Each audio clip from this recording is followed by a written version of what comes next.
Welcome to Jersey Justice, a civil law podcast, solving the world's problems one podcast at a time.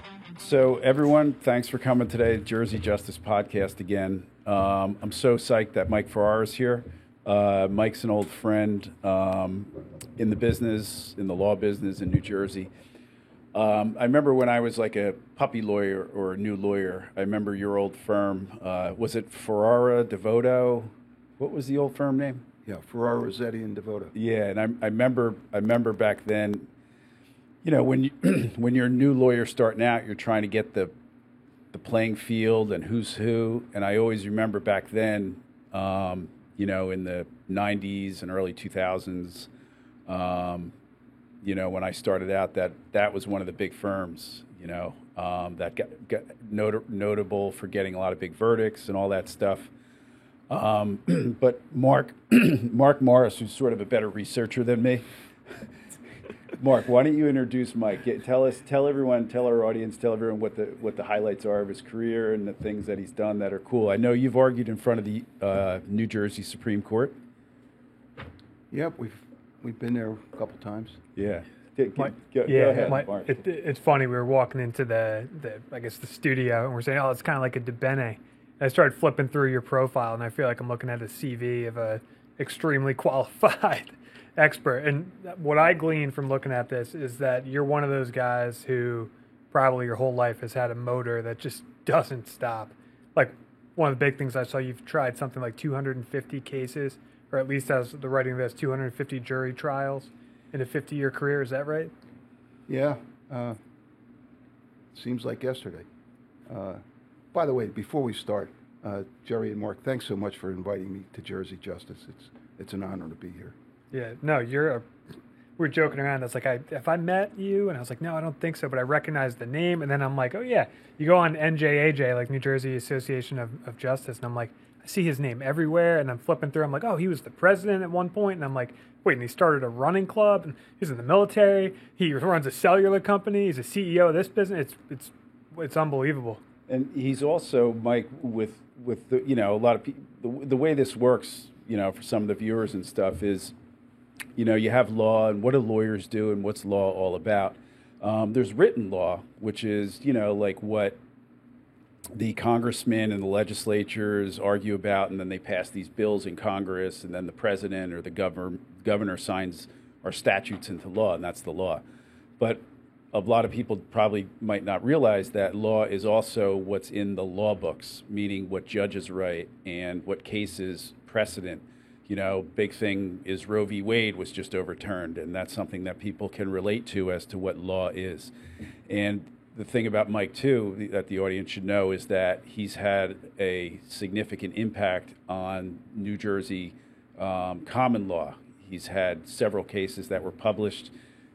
Davidson, right? Yeah, the Davidson case Slater. Dealing with people's rights when they get injured in auto accidents. One of the cases that Mike had that we use a lot, because when you have a personal injury case, you can't win at trial unless you have a doctor come to court and testify as to the nature and extent of the injuries. And Mike has one of those big cases that we use a lot. I think it's called Spalding, right? Yeah, you're right. Yeah. That was a fun case, actually. Spalding versus Hussein, where Dr. Hussein would not come to court to help his patient. And so the court ruled that, so we tried the case, and the jury rendered a verdict on what the case would be worth had he come to court. And the case went to the appellate court, and the appellate court held that Judge Pressler, who was a famous appellate court judge, she wrote the rule book. Yep. She held that a doctor has an affirmative duty to provide litigation assistance to their patients. So anytime, if somebody's hurt in a crash, and the doctor says, you know, I don't go to court, I don't like litigation, what lawyers are doing now is they're sending him a copy of the case and saying, here's the case law. You have to provide reasonable litigation assistance, and that usually helps. It was an interesting case. Tom Vesper, my buddy, was my expert in that case, and poor Mr. Spaulding.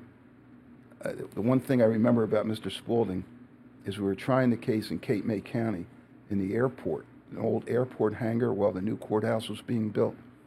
And so Mr. Spaulding needed a microphone, so he's sitting there with this microphone, and he looked exactly like Nat King Cole. So my first question on direct exam was, Mr. Spaulding, has anybody ever told you look like Nat King Cole? And we started the trial on that note, which it went uphill from there. Was Spaulding black? Yeah. So Mike, so too, because it's funny, Jerry brings that up, and again, I did a little bit of research on you, did my homework, but to have, you're someone that really has impacted the state of the law in New Jersey, and it's affected the way we practice. Like that Spaulding case, I remember Jerry and I being on a trial. We had a case where a guy had lost his eye, and he had a psychiatrist that he treated with. And we had that exact scenario where the psychiatrist was like, I'm not coming to court. And we sent her a letter. I think it was probably 4 or 5 o'clock in the morning. We had to be at the courthouse by 8:30. We sent her a letter that I have no doubt is, physician's duty to cooperate, and cites Spaulding up and down. So, well, after that case came out, all the medical literature and medical journals commented on that case as well, telling the doctors what what to expect. Yeah, sorry to cut you off, but the reason for us too, we were like, this is even more egregious that you're not coming, is you're a mental health professional. Oh, yeah. This guy's got such a psychological stake in what's happening, and you're basically blowing him off because you don't want to come to court, and the effect that's having on his case and his mental health. Yeah, I always Harry Philo, who was a lawyer who did the kind of work that we do, always said that tort law is never settled until it's settled right. So just because something is the law, lawyers really owe a duty to try to make things better and change the law until justice is served. Yeah. Mike, where'd you grow up? Tell the audience a little bit about your background, like where you grew up. I always think of you as sort of you went to Villanova, right, as a Philly guy or a South Jersey guy. I used to have long black hair too, and then all of a sudden it disappeared.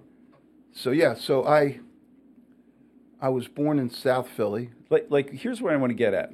Tell us about that, where you grew up, your background, but how does that relate to you becoming a plaintiff's lawyer?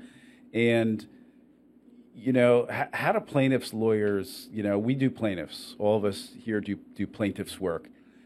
As I'm finding, as I get older, it's funny, I went to law school, and it was kind of like I was training to be like a technician, a certain person, where almost like an auto mechanic, where I'm just a cog in a wheel, and I have an injured plaintiff, and I represent them, and my goal is to get the money and bring in a doctor who does this. But before I did plaintiff's work, I did defense work. And I've told this story before, but I was just a kid trying to make a living, trying to support a family, and I was doing defense work a lot for Liberty Mutual, and they would just put a file on your desk. And they would say, go defend the case. And I'm like, okay, I'm a lawyer. My job is to defend the case. My job is to make sure that this person doesn't get any money. This is a long way of kind of getting to your question, or the question about your background and how you fit into all this.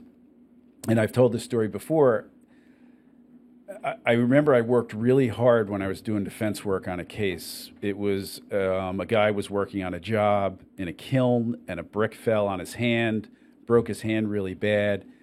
And he was bringing a claim against the contractor to get money. And I worked really hard defending the case. And I filed the summary judgment motion. And I got the case thrown out of court. And I was so excited. I was like, wow, this is great. And I won. And I was so excited, I called the insurance company and gave them the thing, and I thought they'd be excited too. And they go, oh, okay, no problem. Then they hung up the phone like they didn't even care. And then I'm like, geez, I did such a good job there, and I'm a young lawyer. And then I called the client that I was representing. You know, the insurance company appoints a lawyer to represent the defendant that's being sued. And I'm like, well, surely they'll be excited.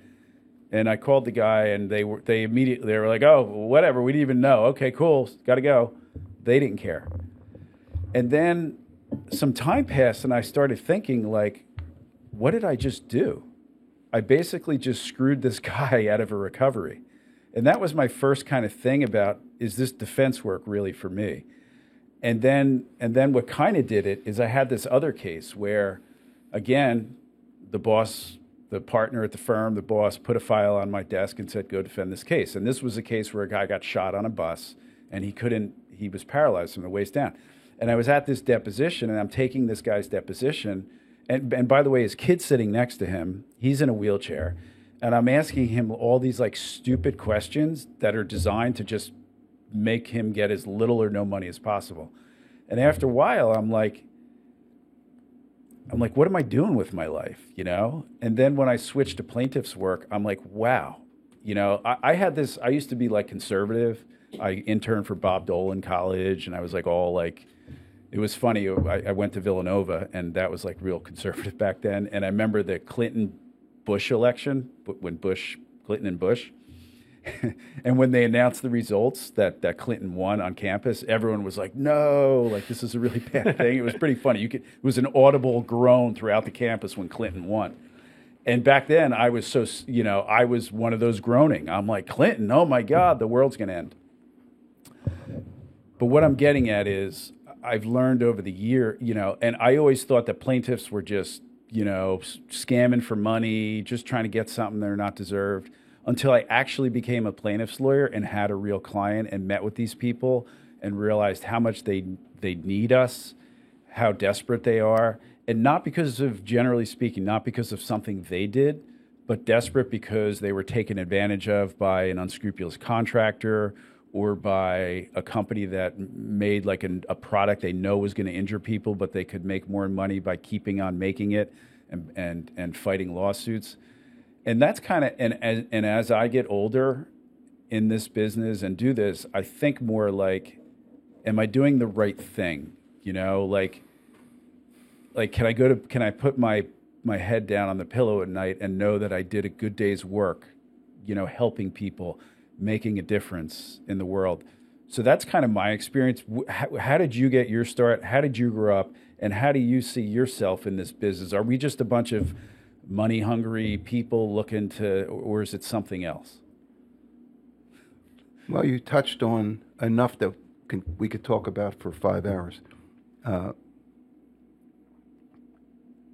work that, see, everybody hates lawyers until they need one.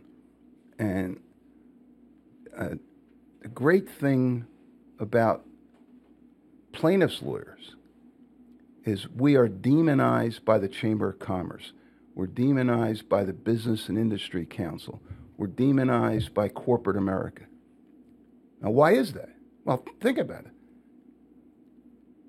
We represent the people that are hurt by a bad product, by a bad doctor, by a bad nursing home, by a drunk driver, by a tractor-trailer driver that drove too many hours. We represent ordinary people, and we take on corporate America. And that's why corporate America and the Chamber of Commerce spend millions lobbying to get laws changed to hurt our clients and to prevent our clients from seeking justice. So what we do is really David and Goliath on steroids. Our system allows, you know, your sign here says Jersey Justice. What this our system allows, and why I love this, and why you folks who do this, a poor person in Camden or Trenton or Newark who is paralyzed as a result of a bad seatbelt on a car, that person can take on General Motors or Chrysler or Toyota and match them and level the playing field at trial. So lawyers from, because we work on a contingency fee basis, which means we get roughly a third of whatever the client gets, but they don't have to put up any money. So we're willing to take that risk and spend $400,000 of our own money to sue Toyota. And if we get, hopefully we get a recovery, and the subplot of that is maybe Toyota will change their product to make it safer. Like some cases, seatbelt, we had a seatbelt case against Toyota where the rules in the U.S. were different than the rules in Europe, and, for no good reason. And so our cases make a difference, especially, you do a lot of products cases. Our cases have made infant pajamas safer. They used to burn. Our cases make infant cribs safer. Kids' heads would get stuck in the slats. Our kids made these IKEA furniture things don't tip over. And now IKEA took out a full-page ad in this month's People magazine telling people, be careful of this furniture tipping over, and put an anchor behind it because these bureaus are falling and causing kids to die and be paralyzed. So that all would not have come about by government regulation. That came about because of our lawsuits. Airbag. When I bought my first car, an MGB, it had no seatbelts. Seatbelts were an option, which I chose to put in and spend the extra money for. Now you have seatbelts, you have airbags, you have anti-lock, you have all kinds of safety features. You have steel beams in the side of cars to make it safer if you get hit on the side. All of that came about because of our lawsuits, and our meaning the 40,000 lawyers in the country that do these kind of cases. Doctors are safer. Anesthesiologists take more care. Nursing homes haven't gotten there yet. They're still, in general, a horror show because they're understaffed and they put profits ahead of people. And we're going to change that. So, what we do is really rewarding. You mentioned you used to work for a defense firm. One of the first awards that we gave when I was president of the trial lawyers is we gave it to Justice Francis because he was the justice on the Supreme Court that wrote the Henningsen opinion. Now, Henningsen was a major case that allowed people to sue car manufacturers. Before that, you weren't allowed to do that. And so we gave the award to, and Justice Francis had passed by then, and we gave the award to his wife. And his wife got up and said, I'm the one that should really get this award because I convinced my husband, who had done insurance defense work his whole life, and he used to come home every night saying, this poor woman and her kids, I was able to get them no money and bragging about how he would defeat all these people that were injured. And his wife kept saying, yeah, but that's not right. No. So he said, once I got on the Supreme Court, the first case was the landlord-tenant case that allowed tenants to sue. And then the next case was Henningsen. And so his wife said, because of what I had done, all the nagging I had done over his legal career as an insurance defense lawyer, when he got on the Supreme Court, he decided to rectify all those years of wrong that he had done. We like that.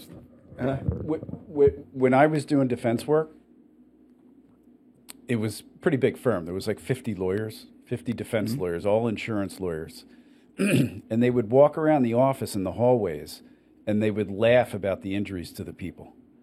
And there would be like,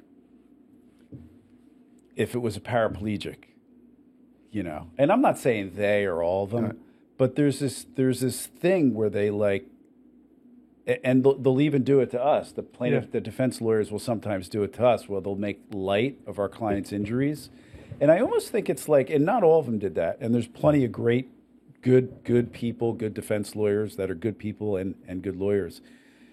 But I almost think it's almost like a defense mechanism 100%. in some way. It's like To military. Yep. Exactly. It's like what we were talking about. Like, you never say, like, the military that you're going up against is actually a human being. You think of them as, like, you make up some term or something Charlie for it. or whatever it is. Yeah, exactly.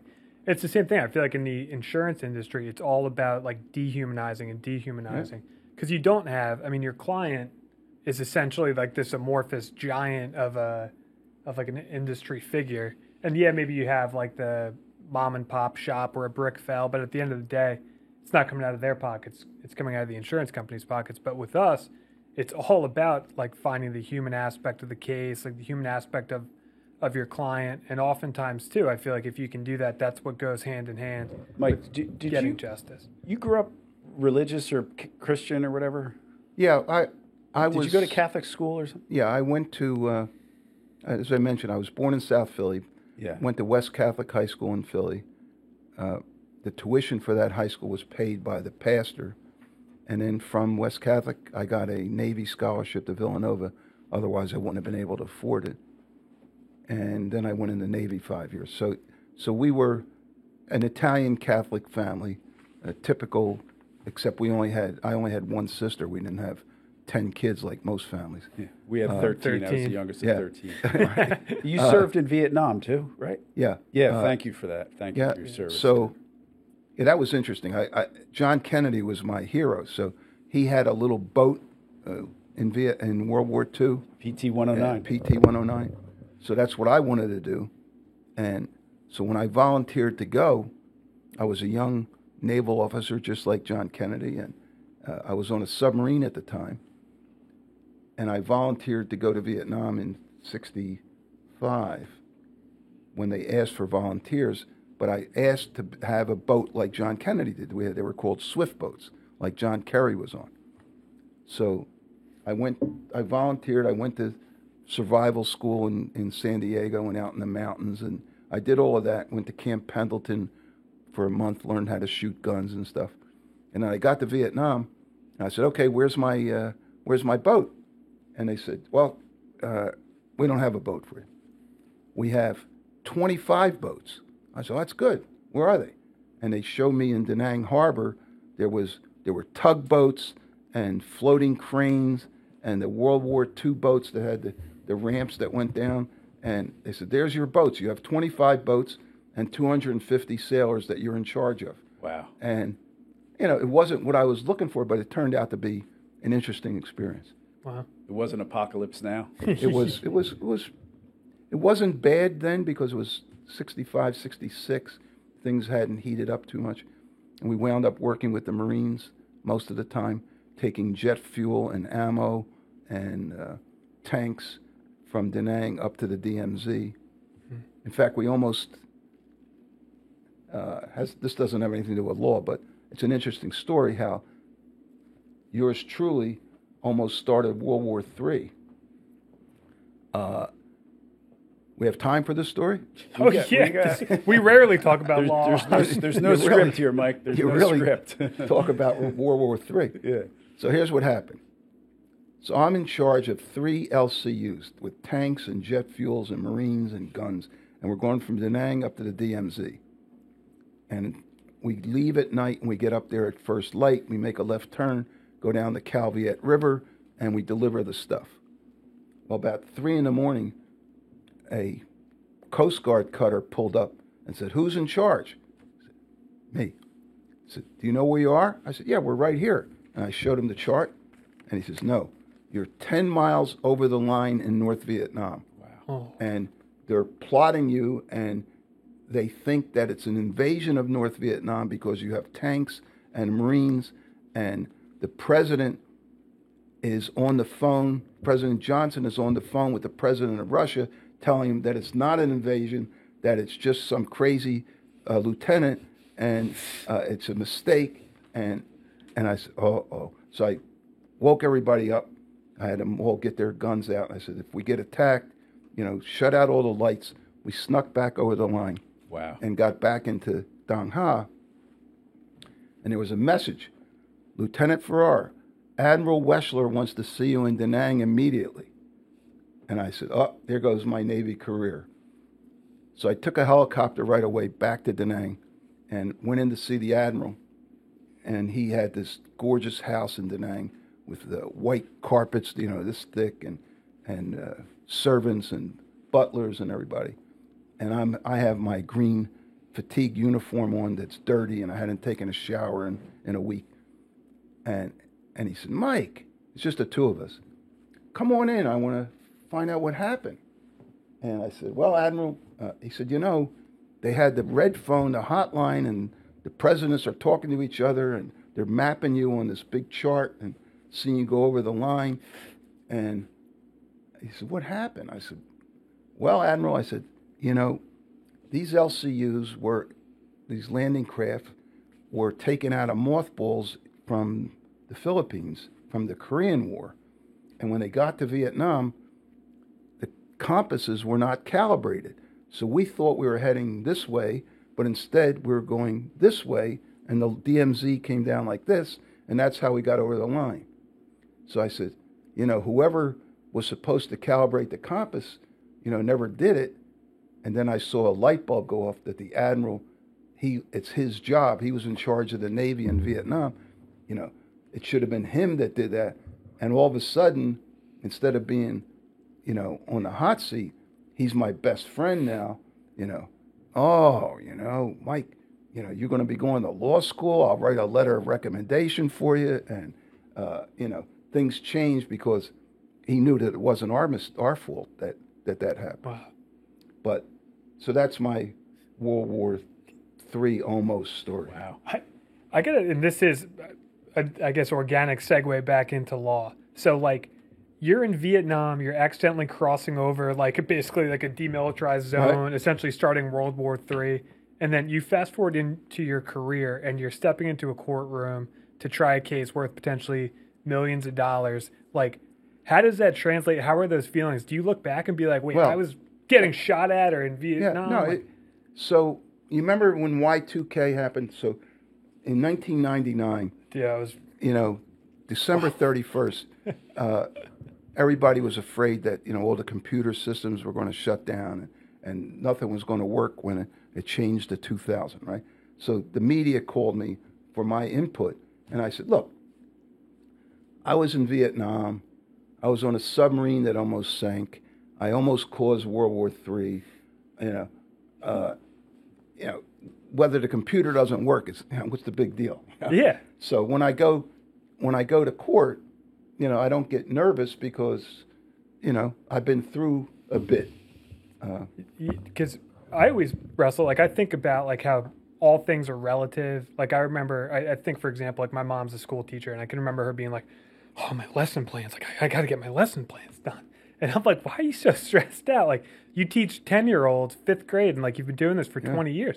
But I'm like, all right, well, I guess that's relative. That's what's important in her world. And I feel like a lot of times people can't kind of do what it sounds like you are able to do, is they just then make whatever the new stressor is just as stressful as something else. Oh, yeah, don't get me wrong. I mean, when you go to, you guys, I'm sure Jersey Justice people know that Jerry and Mark just do the most fabulous job with their cases, particularly the construction and products liability cases that in New Jersey with 100,000 lawyers, these two guys are the best. And we paid Mike to say that. We'll have you back every week. No, I'm serious because you guys. Thanks, Mike. That's you nice guys have the Supreme Court cases that established the law in that area. I mean, and it's a shame because somebody that's injured on the job or in a construction site can choose any one of the lawyers, the thousands of lawyers that do these cases, and pay them the same 1/3 fee. And it boggles my mind why they wouldn't hire you two guys because nobody does it better. But that's something that we can never figure out why people do what they do. You drive up the turnpike and there's number of billboards for different firms, and nobody ever asked, well, how many construction site cases have you handled? How many products liability cases have you handled? I think in my entire 50-year career, there's only been a couple clients that have asked me, what's your track record? Now, I'm Right. happy to Yeah, tell them because 100%. Right. I've tried 250 cases, Right. settled 10,000 cases. But, clients don't ask what they should be asking. Who is the top construction lawyer in the state? Jerry Clark's the guy. So, you pay the same 1/3. Why not use him? Yeah. What I learned, there's so many things we can talk about here. Real quick before we move on, I got to give a Y2K story. Is that all right? So during Y2K, and so for people that don't, you can look up what Y2K was, but basically it was 1999, and then when it was going to switch to 2000, there was this thing that there was something wrong with the computers, and the clocks weren't calibrated. So once 2000 hit, there was going to be like an EMP hit, and all the electronics were going to go out. And I remember, so back at that time, I was in New Hampshire. A bunch of us were at a ski house. We rented a ski house in New Hampshire, and we had our New Year's Eve party. We had like the New Year's Eve gathering. And at about 11:45 at night, I couldn't resist as we were doing the countdown to go downstairs and pull the breaker. So as everyone was counting down, 10, 9, 8, and Happy New Year, I hit the breaker and everything went out in the house. Everyone was like, "Oh my God, it actually happened!" I couldn't resist That's that awesome. story. That's funny. But yeah. What were we talking about there? He was hyping you up as I mean, Oh, construction. this is what I learned, which I learned over the years is. Well, wait a minute. Why Yeah. don't you tell your audience what's your Supreme Court case that dealt with the construction site and subcontractors that made the good law for us? Yeah, I mean, I feel like we'll put people to sleep a little bit if we talk too much about case law, but I'm happy to do it. Right. But it goes back to what I was saying in the beginning about, and that's what I was trying to get. Like, how did you get into this whole business? And I just learned that. Do you know Rick Friedman? Yeah. Rick Friedman. Yeah, from Oregon. From Washington, state of Washington. Right. I mean, to me, he's one of the best lawyers I know. The guy is so compelling. I read so much of his stuff. And along the lines of what you were talking about, in terms of the seatbelts and the Ford Pinto story was, as I understand it, the gas tanks. They put the gas tanks in the rear, so when you had a rear end hit, this gas tank would explode. And apparently there was a memo at Ford that said, okay, this is how many Ford Pintos we have on the road. This is how many crash and burn crashes are likely. This is how many people are going to die, and this is how many lawsuits we're going to have. And then this is how much money we're making on it as it is, and this is what it's going to cost us to retrofit and fix the problem. And because they estimated that it would cost less money to pay out the claims, and defend the claims than it would to fix the problem. Apparently, that's the famous Ford memo, and those are the allegations about it. And Rick Friedman talks about what you were saying, Mike, about it's like a parade of horribles, and it, it's Jersey justice, it's like law and politics because they really intersect. And I think one of the biggest problems we've had in the last maybe 10 years, 15 years, 20 years that has resulted in this whole like Trump thing and this whole throw the system out, tear it all up. Trump said we should suspend the Constitution, and a good percentage of his followers were like, yeah, let's suspend the Constitution. And I think a lot of, and I've talked about this before, I think a lot of that comes from the Citizens United opinion, which allowed unlimited money in politics. And getting back to the parade of horribles and what plaintiffs' lawyers do, there's so much money in politics that these big corporations, these insurance companies, these pharmaceuticals have so much power in the country. And plaintiffs' lawyers, as you described, Mike, that can take on GM on a contingency basis on behalf of normal citizens. It's kind of like, as Rick Friedman says, it's like the last bastion of defense in a culture war, in the struggle for justice in the country. And so when we get back to you're saying, hey, what Supreme Court cases have I been involved in? There's a case called Fernandez. And basically, Fernandez was a case where OSHA was passed in 1970, and it was laws that were passed in response to things like the Triangle Shirtwaist Factory fire, where a bunch of people died in a factory in New York, and the bosses were locking the doors so they couldn't escape, and then so many people died when they built the Empire State Building. So they passed this OSHA law to make things safer. And in New Jersey, we do these cases where, people work on construction sites and the leaders on the construction sites just don't follow the OSHA law because it's cheaper not to. And the Fernandez case was they were building this big house in North Jersey, and they built this really long trench. It was like 200 or 400 foot long trench. And when the trench gets over 4 feet deep, or it's unstable. If it's unstable, did we work together on that case, Fernandez? Not that much. I worked on the follow-up Fernandez where he was hit by a car. Oh, okay. Right, I don't think I was with you. You were a law you clerk yet. at the time. I was probably still in law school. Yeah. So anyway, OSHA required that this trench be shored up so it doesn't cave in on the worker. And the general contractor is digging this trench, knows the trench is unsafe, it caves in on the worker. They dig the worker out of the trench, send him off to the hospital, call his son who was on another job site, these are plumbers, puts the son in the same exact trench to finish the job, and they still don't shore it up. That's what the Fernandez facts are about. And the lawyer hired by the insurance company argued that, well, it's the fault of the worker. The worker shouldn't have got into the trench. So we were able to argue that, no, the jury should not be able to decide it's the fault of the worker because the worker doesn't really have a meaningful choice. He's got to get in the trench. And it went up to the Supreme Court. And the Supreme Court agreed with us and agreed with the trial judge and said because it's a workplace setting, it's much harder to blame the worker. And that has a huge impact on these cases. And going back to what we talked about, is that just a way to get lawyers more money? No, it's advocating on behalf of people that are in need, people that are exploited by the powerful. And so when you ask about my Supreme Court cases or the things I've done, we're going to be arguing in front of the Supreme Court again, and we had a cert petition granted recently. These last years, especially reading things like Rick Freeman, I try to get to the underlying justice of it all, like what's right and what's wrong, like Justice Francis, like his wife was saying, like what's right and what's wrong. Which goes back to a question I had for you when I asked you if you grew up with a Catholic upbringing.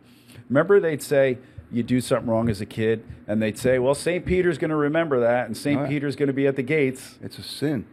Do you think St. Peter's going to be up there and say, okay, you're a plaintiff's lawyer, did you do the right thing? Or you're a defense lawyer, did you do the right thing? Or are we just soldiers in a battle? Like were the German soldiers in World War II, the rank and file German soldier, was he a bad person? Is St. Peter going to be questioning him? What was his choice? Like he had to go fight, didn't he? Or he was going to be put in jail? What's it all about? Well, it's a lot to unpack. You weren't there, ready Mike. for that one. A lot to unpack there, Mike, right? When I taught CCD, which is Sunday school, I didn't see that on your the CV. kids would, we say everybody should be forgiven, so you sin and then you go to confession and your sins are forgiven, right? So kid raised his hand, he said, well, Hitler was Catholic. If he went to confession before he died, would he get to heaven? I mean, but that's my teachers always told me that was a no. Like he definitely went straight to hell and he had no chance. That's what I was taught. Yeah. So, but that's way beyond the scope. But here's an interesting thing along those lines. We just interviewed candidates for a new paralegal position, and one of the persons we hired two. One went to a Jesuit high school in Philly, St. Joe's Prep, where my two boys went. And their mantra is, it's politically incorrect now, but it's men for others. So that someday they should change it to like persons for others. But so men for others means we're going to do what's right. We're going to do social justice. We're going to help the poor. All the things that the Beatitudes, St. Matthew has the Beatitudes, feed the hungry, take care of the homeless, all of those things, which are the modern day 10 Commandments. So they want to put the 10 Commandments in schools in Oklahoma, but they don't talk about the Beatitudes, which are really important. Because that's what Jesus really was big about, helping the poor and the downtrodden, which is kind of, I'm not saying we're Jesus, but right. I mean, that's what we do. We help the poor and the downtrodden, but so you mentioned Citizens United. That case, you're right, was a horrible case because it said corporations are people, and therefore they can, corporations can donate unlimited money to politicians. Money's speech. So here's the way it plays out. Some states, if a doctor screws up, take the most egregious case. The doctor cuts off somebody's leg by mistake. They're meant to operate on the left leg, but they operate on the right leg, and they cut it off. 100% the doctor's fault. Doctor admits he's at fault, but because of the power of politics, the doctors' lobby and the insurance company lobbies convinced, generally, speaking in generalities here, generally Republicans, that they would give them a lot of money if they would make it harder for people to file legitimate claims. I'm not talking about frivolous lawsuits, legitimate claims. He cut off the wrong leg. And what they did is they said, we're going to put an upper limit, a cap, on the amount of money that person can recover. And in some states like Nebraska, California to some extent, there are caps, say $250,000. So if in New Jersey, if the case is worth $10 million, if you just happen to live in Nebraska, the verdict is going to, the jury can award $10 million, but then the judge has to reduce it to $250,000. Why? Because the politicians were bought and paid for by the insurance companies and their lobbyists. And that is a big problem. And that is something that we fight every day. And look, we have politicians who are friendly to our issues, who think that the laws should be changed to help make it easier for people to sue doctors or nursing homes or to hold insurance companies responsible. People, the conservatives always talk about, being, people should be responsible for the harms they cause. Well, if that's the case, and if you cause a harm, then you have to pay for it. And without this artificial limit that some bought-off politician has put in place. Fortunately, in Jersey Justice, we haven't faced that yet, right. But the insurance company and the business and industry lobbyists are out there waiting for the opportunity to put their politicians in place to make it happen and to screw people that have legitimate claims. Well, we've faced it. I mean, there's plenty of bills that have been floated along those lines in New Jersey, right? Yeah. Oh, yeah. And our organization, thanks to, we have 2,600 members. It used to be called, I just happen to be wearing this golf shirt today. Yeah. It used to be called ATLA, Association of Trial Lawyers of America. It's now called New Jersey Association for Justice. I started our PAC, our Political Action Committee, and before the PAC came into being, nobody knew who I was. I was just some, lawyer down in South Jersey that nobody knew. The minute I became the chair of the PAC, every politician pretended that they knew me because they were looking for donations. And we were happy we went from being non-existent to becoming the third largest PAC in about a year or two, behind the teachers and the union, one of the unions.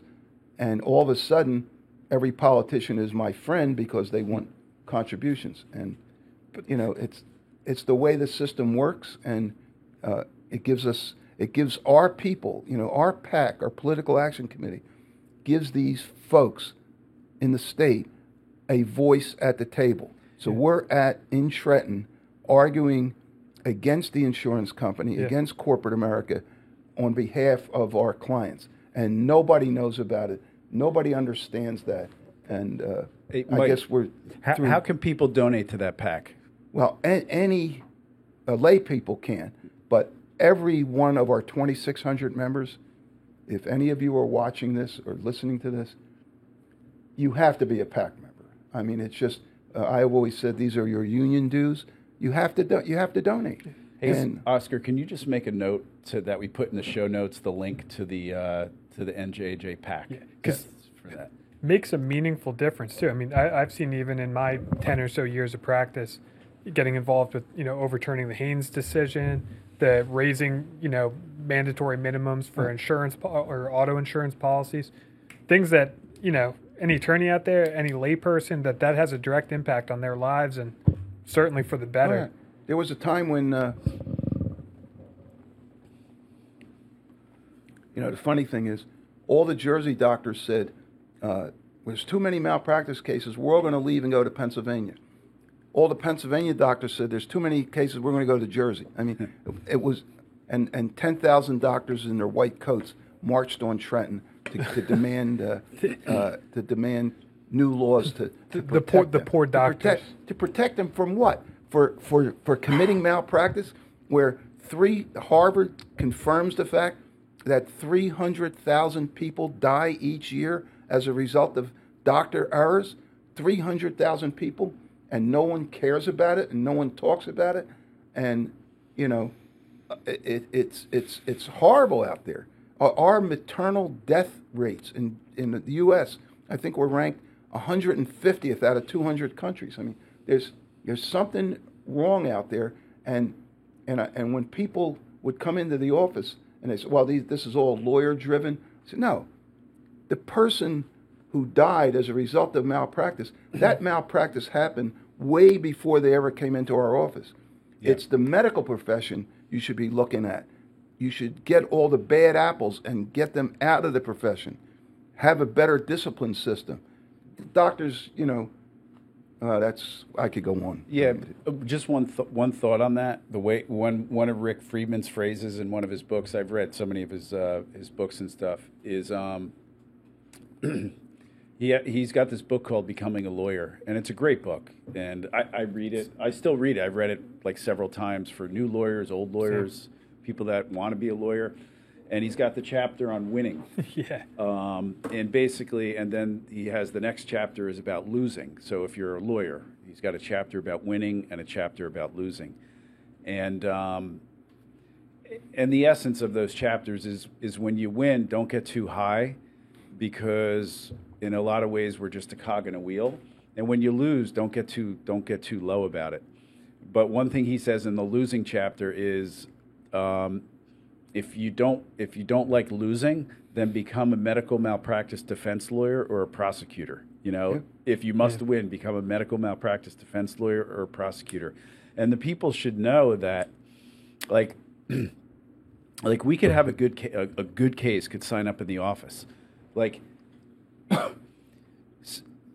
if it's a good case, the insurance company will still defend it very hard. They will not make our lives easy. None of these cases are easy. They're always a fight.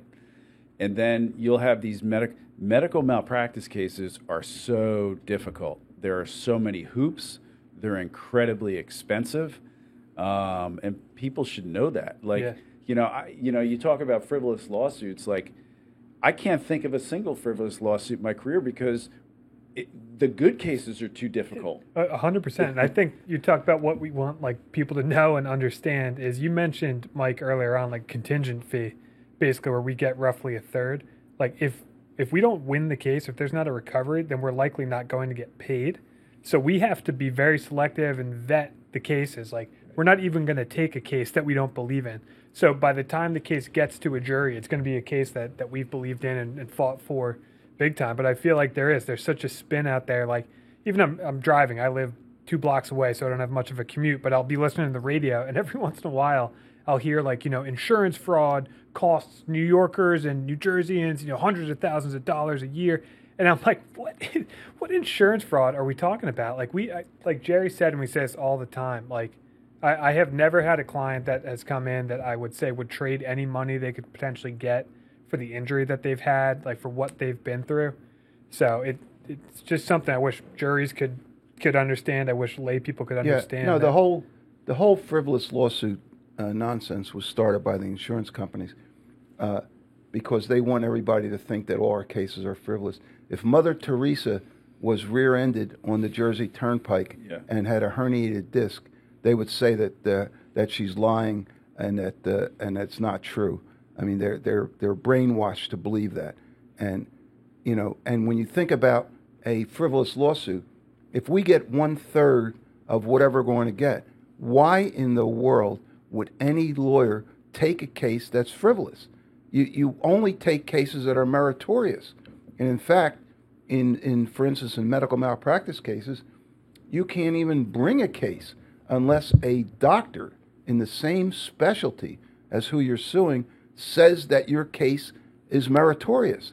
So, that's this affidavit of merit statute. So no one is going to bring a frivolous lawsuit. Now, unfortunately, the insurance companies have interpreted that to mean, well, if you're rear-ended and, you have a herniated disc that causes you pain in your neck or your back, and it shows up on the MRI or in the EMG, and you're in pain and you can't sleep right, and you're limited in some of your activities, and now you want money for that. They want that to be interpreted as a frivolous lawsuit. Yeah. But it's not. If you've ever been in pain, you know that you have to sleep differently. You have to get pain medication. There's things you have to, you can't lift things. You can't lift a suitcase off the luggage rack at the airport. I mean, there's things that you can't do, and the wrongdoer, whoever caused that, whoever rear-ended you, has to be responsible for the harms they caused. The conservative mantra: be responsible for the harms you cause. The whole idea of compensation, and sometimes I'll tell juries this: you can't, if somebody dies as a result of malpractice, or as somebody dies as a result of a drunk driver, it's tragic. You can't ever bring the person back. So the only thing that our lawsuits can do is provide monetary compensation for the death. So I had a juror raise their hand in jury selection, which is the most important part of a trial, and if we have time, I'll talk about jury selection. Jury raised their hand and said, "Do you mean to tell me that the parents of this 3-year-old that died in this above-ground swimming pool want money for the death of their child?" Yes, they're entitled to it. Here is the law, and I have the green law books under my arm, like preachers do evangelical preachers do on TV shows. You have the Bible under your arm. I have the law books under my arm. The law, the New Jersey law, allows this mom to bring a lawsuit to seek compensation. Well, I don't think they should get compensation. Good. Thank you. You're excused. And the judge threw out the entire panel because they heard what this woman had to say. What was wrong with why did the girl die? What was there? It was an above ground pool that didn't have the alarms and didn't have the fold up safety ladders and is that the pool installer or designer? It was the pool. Esther Williams was the pool manufacturer and the retailer and the designer. So by the way, to your story, if that woman's right, you mean to say if they're not allowed to bring the case and the family's not allowed to be compensated for that, there is very little incentive for a bean counting corporation to spend the money to make that pool safe and prevent it from happening to the next kid. Oh yeah. Hopefully, when I talked about having long black hair, well, we had a lot of cases where people's hands were cut off in machines, especially down in Cumberland County, where they had the big vegetables that Jersey's called the Garden State because of the fruit and vegetables that grow down in South Jersey, and these hands would get cut off in these various machines in these factories, and I would tell the company, just put a guard on the machine, and you'll put us out of business. Well, guess what? They did that, and we haven't had a hand in a machine case for years. Right. So they learn from our cases, and hopefully they'll do what's right. But to get back on the compensation thing, President Reagan, who was a conservative president, loved by everybody, gave me the best idea for talking about compensation at a trial. So the last person to be killed after World War II was during the Cold War, when Russia accidentally killed one of our officers on the German border when Reagan was president. And, you know, Reagan went to Russia and said, I want 2 things from you for killing this officer. And it was important, the order that he asked Russia. He said, number 1, I want compensation. Compensation for the death of that Russia caused. And number 2, I want an apology. So compensation is not a bad thing. In fact, I told a jury one time in a case where a tank truck rolled over and the driver burned to death. I told the jury, I said, you know, if Mr. X were to walk in this courtroom right now, miraculously, we would drop the case. I mean, but we don't have that option. Our system of justice allows you to award compensation to the widow because of what happened here. Hey, Mike, let's take a little break. Sure.